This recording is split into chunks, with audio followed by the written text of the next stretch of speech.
Bonjour Patrick, comment Bonjour vas-tu? Céline, ça va, et toi aussi? Ça va, merci. Je voulais reprendre un petit peu les discussions que nous avons eues concernant la démocratie. Et tu te rappelles donc les deux dernières vidéos que nous avons faites, c'est les vidéos donc 16 et 17, qui concernent l'électeur. Nous avons essayé de regarder l'électeur, quelle est la responsabilité de l'électeur, quelle est la capacité de l'électeur à comprendre le politique. Donc ça, c'est des questions quand même très importantes quand on regarde les problèmes de démocratie aujourd'hui. Euh, donc la vidéo, les deux vidéos, c'était donc est-ce que l'électeur est compétent en politique? Est-ce que l'électeur est rationnel en politique? Ce sont les deux vidéos que nous avons faites. Et ensuite, il est naturel donc que nous nous penchions sur l'élu, c'est-à-dire le représentant politique, c'est-à-dire le politique, ou on peut appeler ça aussi le leader politique, même si évidemment tous les représentants politiques, tous les élus municipaux ne sont pas peut-être caractérisés comme des leaders, mais néanmoins, il y a peut-être quelque chose là-dedans. J'avais un commentaire à te faire. La dernière fois, quand nous avons fait notre vidéo, tu semblais dire que euh, un individu lambda pouvait devenir donc politique. Et je ne suis pas forcément d'accord avec toi. Si tu dis qu'un individu lambda va entrer en politique, va devenir politique, euh, d'accord, peut-être s'il s'agit du conseil municipal ou ce genre de niveau-là. Mais à plus haut niveau et au niveau national, je ne suis pas tout à fait d'accord. Euh, Parce que je pense réellement, en tant que libéral, je pense que la politique, c'est un domaine qui n'a absolument rien à voir avec le reste de la société. C'est pour ça d'ailleurs qu'il faut réduire le politique dans la société et donc libéraliser la société. Euh, et donc, voilà, je voulais juste te donner aussi l'occasion de développer un peu cette idée, et puis je reviendrai avec quelques commentaires plus détaillés.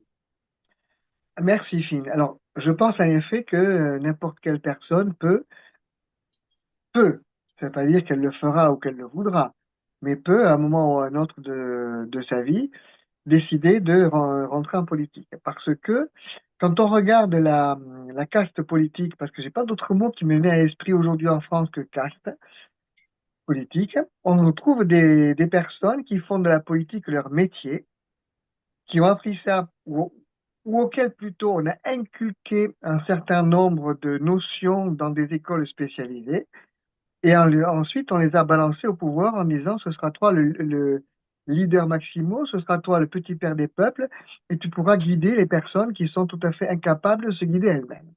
Je ne suis pas d'accord avec cette opinion, cette exposition. Je pense qu'une personne qui peut et qui est capable de gérer sa vie peut à un moment ou à un autre entrer ou faire de la politique.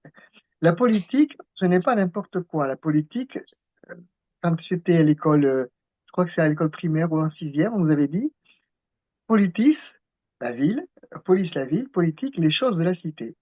Donc je pense qu'une personne qui est impliquée dans la vie active, dans la vie économique, qui dispose de la liberté économique, est tout à fait capable de dire ce qui est intéressant ou pas intéressant, ce qui est positif, pas positif, ce qu'il faut faire ou pas faire dans la vie de la cité. D'autant que cette personne subit les décisions de politiciens professionnels qui n'ont pas du tout le vécu qu'elle a et qui n'ont jamais travaillé, et que cette personne paye, puisqu'elle paye par ses impôts, directs ou indirects. Donc, cette personne, par son expérience, peut parfaitement se mettre politique. Maintenant, il faut savoir ce que c'est la politique. Alors, que ce soit au niveau d'une ville, d'un village ou d'un État, la politique, on va dire, pour être simple, la garantie que ce qu'on appelle les droits naturels, alors, c'est-à-dire la liberté, la propriété et la personnalité, seront respectés. Ça, c'est la politique. C'est le travail du politique. Il doit faire en sorte qu'il n'y ait pas de spoliation. Les individus ne se volent pas les uns les autres, mais que l'État ne vole pas les individus non plus. Autrement dit, je pense qu'un individu, une personne, peut devenir un homme politique et s'occuper de manière intéressante, performante, efficace d'une ville, d'une région, d'un département ou d'un pays. La seule, la seule comment ça s'appelle, réserve que je mettrais, c'est qu'il faut que le pouvoir qu'on lui donne soit limité. Il ne doit pas pouvoir se mêler de la vie des autres. Il doit se mêler de, comme j'ai déjà dit, la sécurité, c'est-à-dire sécurité extérieure, ça s'appelle la défense nationale, sécurité intérieure, ça s'appelle la police, la justice. Ça, c'est ce que doit faire. Parce qu'il faut bien, pour moi, il faut bien comprendre que l'individu dans la société civile ou l'individu politique est le même. L'élection ou l'accession au pouvoir ne le rend pas meilleur et tout à coup ne lui donne pas un savoir qu'il n'avait pas avant. Il ne devient pas omniscient, il ne devine pas l'avenir, il ne sait pas, il ne peut pas.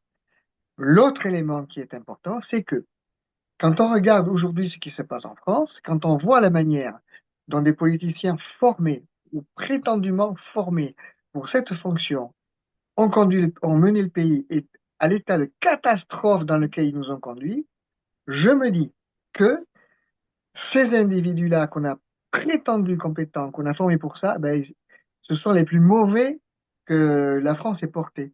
Quand tu fais de la politique aujourd'hui en France, c'est que tu ne peux pas faire autre chose.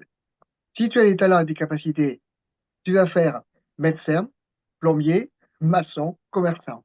Si tu n'as aucun talent et aucune capacité, tu vas passer les examens, tu vas faire Sciences Po, l'ENA et ces machins-là, et tu vas te faire adouber par la classe politique actuellement au pouvoir, et tu vas devenir homme politique. Et ta principale caractéristique va être de comment est-ce que je vais régenter la vie des gens alors que je n'ai pas été capable moi-même de faire quelque chose de ma vie. Ça, c'est quelque chose qui me, qui me contrarie beaucoup que la France, qui est un pays que j'aime particulièrement, voit son avenir, confie son avenir à une classe ou à une caste de personnes qui ne connaissent rien à la vie et à qui on balance alors dans tous les pouvoirs, alors que véritablement, ils n'ont pas ni les compétences ni les capacités. Je vais m'arrêter là.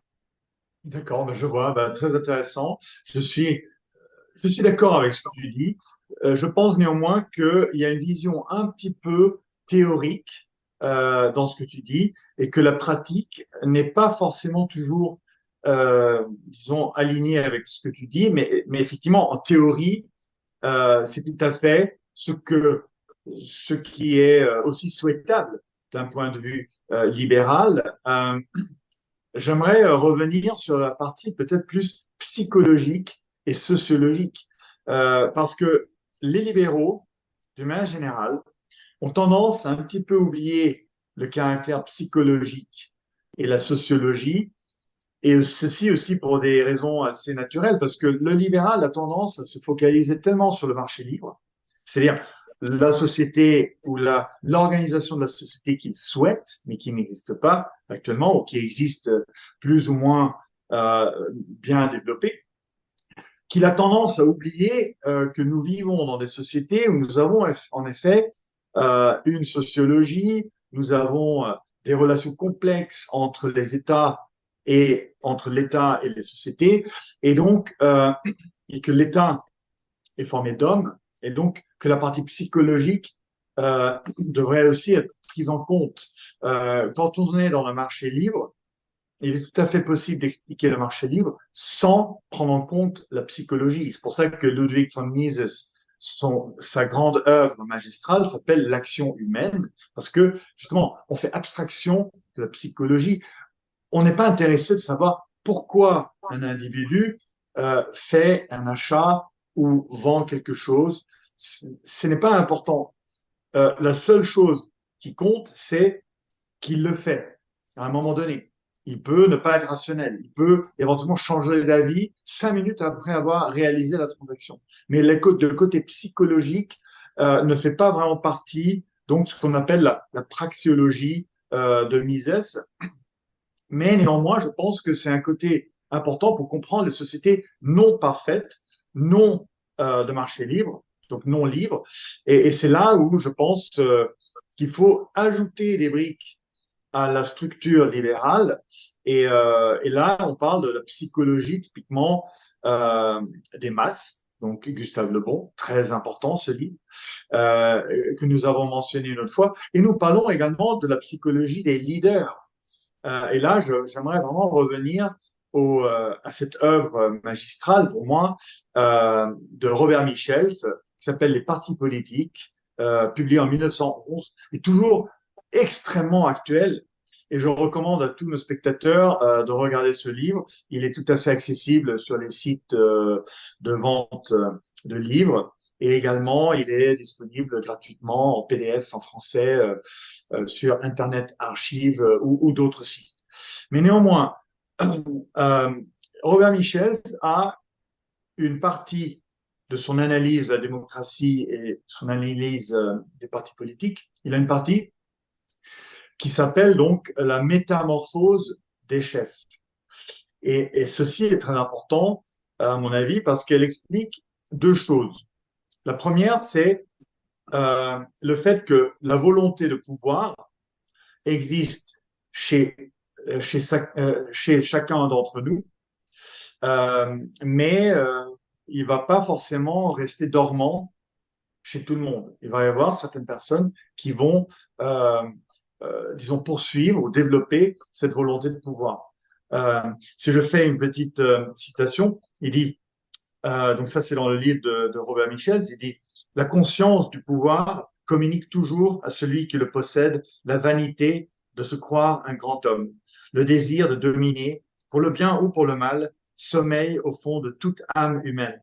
Ce sont là des enseignements élémentaires de la psychologie, la conscience de sa propre valeur personnelle et du besoin qu'ont les hommes d'être guidés et dirigés ont pour effet d'inspirer au chef le sentiment de sa supériorité et la conviction qu'il est indispensable. Donc nous voyons bien ici euh, les exemples de politique que nous avons également en France. Je reviendrai, je reviendrai dans quelques instants à cela. Euh, J'aimerais donc ajouter quelque chose. Et c'est également le point que j'aimerais ajouter, c'est aussi que euh, tout le monde ne devient pas en fait politique. Là, la première citation, elle explique qu'effectivement, tout le monde a une volonté de pouvoir politique, donc de pouvoir en entreprise, parce que cette volonté de pouvoir, elle peut s'exprimer dans le marché libre, elle peut s'exprimer dans une société, dans une entreprise privée, effectivement.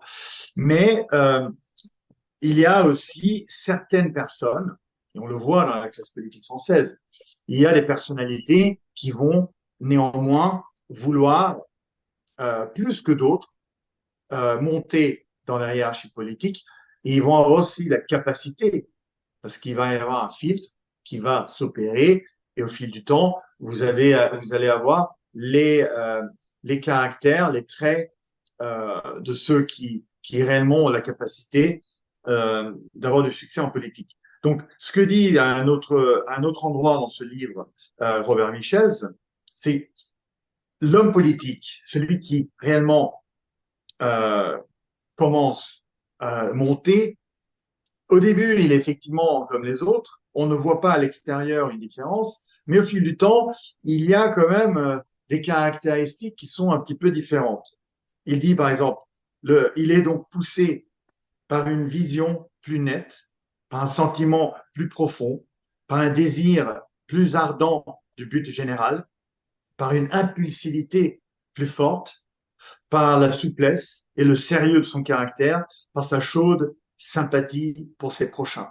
Donc effectivement, ici, nous voyons des traits qui sont plutôt positifs, effectivement, mais nous voyons aussi des traits qui sont ou peuvent être assez négatifs, un certain machiavélisme, et nous voyons effectivement des caractères politiques dans notre vie politique française. Je pense par exemple à Macron, effectivement, et je pense à Bardella, qui est un talent politique qui est monté extrêmement vite.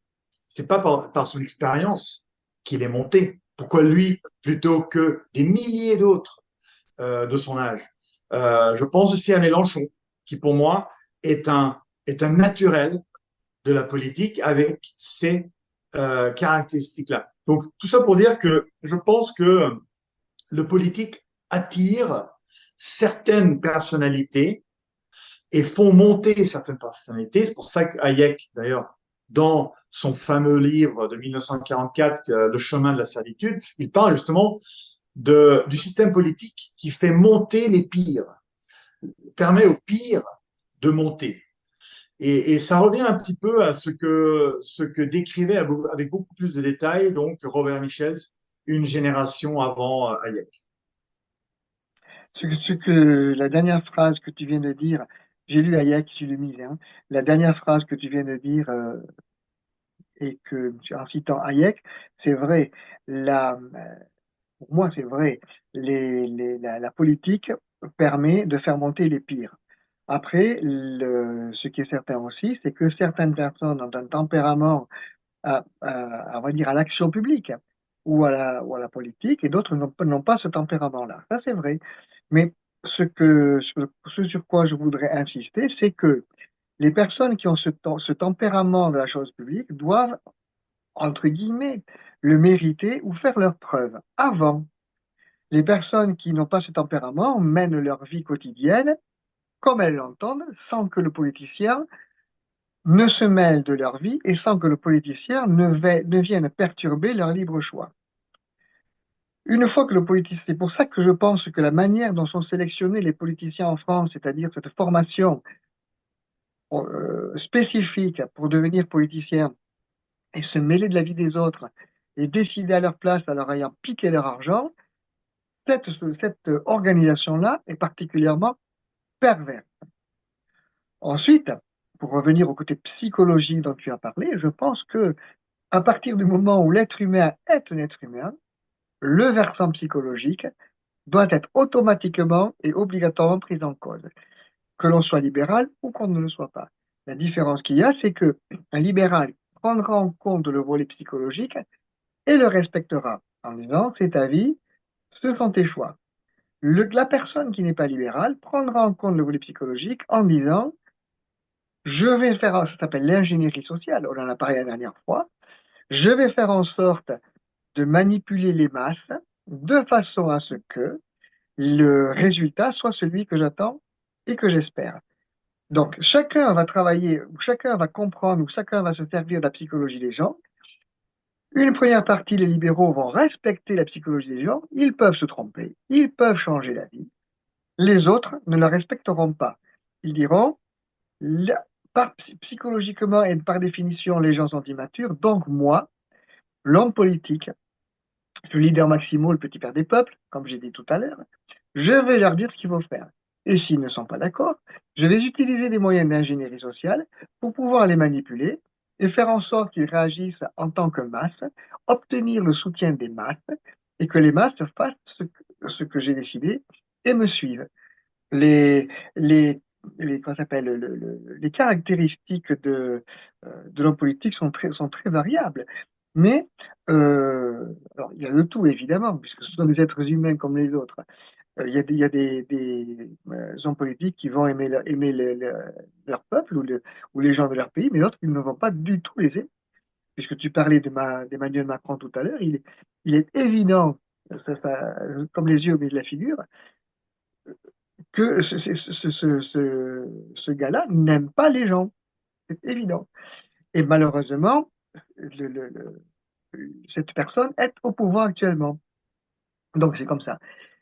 Il faut pouvoir changer les choses, mais pour pouvoir changer les choses, il faut repartir sur une base qui est la, la, la personnalité, la propriété et la liberté. Quand on respectera ces trois principes-là, en principe, à ce moment-là, on pourra aboutir à une société qui tournera mieux, c'est-à-dire qui sera harmonique ou harmonieuse. Pour reprendre ce que disait Hayek, actuellement la France est sur la route de la servitude et nous y allons plein pot parce qu'il y a une autorité centrale qui décide de tout. La seule solution que nous avons, c'est de ne plus faire confiance à cette autorité centrale, de la supprimer et de rendre le pouvoir aux personnes. Oui, bah, je suis tout à fait d'accord avec tout ce que tu dis. Et d'ailleurs, c'est pour ça que je tire la conclusion qu'il faut réduire le poids de la politique, puisque il y a certains traits de caractère des politiques, comme tu viens également de le confirmer dans ce que tu viens de dire. C'est pour ça que pour atteindre la liberté, il faut aussi réduire le politique. Il faut utiliser le politique pour arriver aux objectifs de la liberté. Je suis d'accord avec toi. Il ne faut pas tourner le dos aux politiques puisque c'est la situation dans laquelle nous nous trouvons. Mais néanmoins, l'objectif doit être de réduire le poids du politique, des hommes politiques dans la société, vu la manière dont très souvent ils agissent. Et donc, ça veut dire que, en fait, ceci est applicable, que ce soit un système autoritaire, une dictature ou même une démocratie, parce que nous n'avons pas du tout ici parlé du système politique en soi. C'est pour ça que mon point, c'est celui aussi de Robert Michels, de Gaetano Mosca, dans son livre La classe dirigeante, c'est que ceci est valable également pour la démocratie. Et c'est ça qu'il faut comprendre en Occident, et c'est ça qui explique en grande partie le désastre démocratique en réalité que nous vivons en Occident, en Europe, dans beaucoup de pays. Voilà. Donc, on continuera ces discussions très prochainement. Donc, en tout cas, je pense que nous avons atteint certaines conclusions. Donc, merci Patrick. À bientôt. Merci, Phil. À bientôt.